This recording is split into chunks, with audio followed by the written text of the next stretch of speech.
In order to understand the role of power electronics better, we'll go on a journey inside a system. A car with a hybrid drive. The combination of a combustion and electrical engine optimizes the efficiency of the drive system. In our case, the electrical motor, together with its power electronics, is integrated into the clutch housing in the powertrain. Just like in microelectronics, power semiconductors are created from silicon slivers, also called wafers, that are processed in clean rooms using doping, photolithography, depositing and etching processes. However, power semiconductors exhibit some special technical characteristics. These wafers often only have a thickness of 70 micrometers, which is the approximate diameter of a human hair.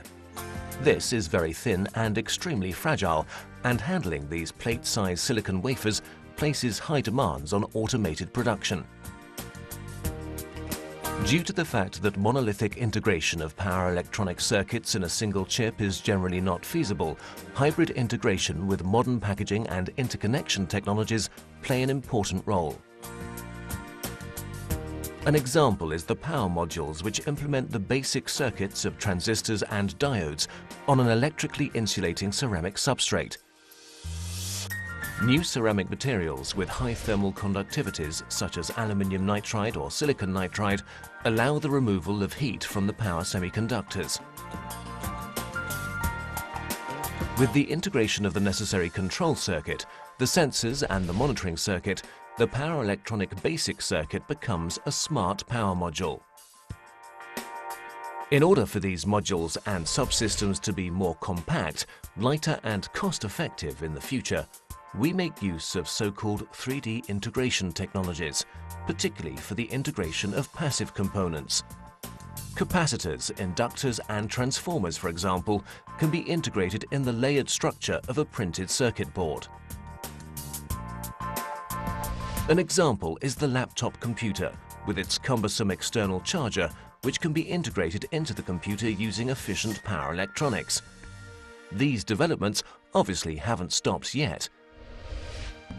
Laboratory researchers are currently working on the power supply on chip concept, where the necessary passive components are integrated together with the power semiconductors on a single chip. The power semiconductor is a key component. Alongside the standard material, namely silicon, the laboratories are working on new semiconductor materials and the resulting devices. Promising materials are silicon carbide and gallium nitride, which have several significant advantages for power electronics due to their wide band gap.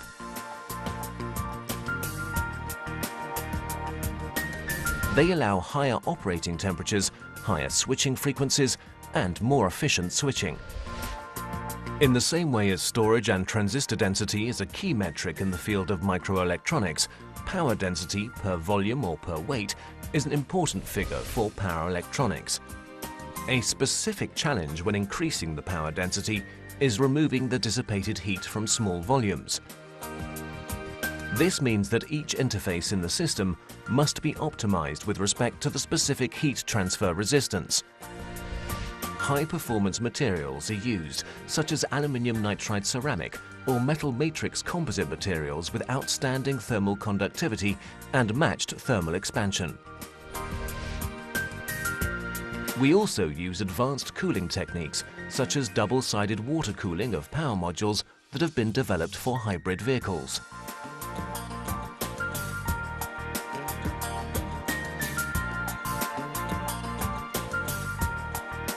All of this requires ambitious young researchers who have the desire to drive these developments forward. This makes power electronics one of the most innovative and interesting areas of science and engineering in the coming years.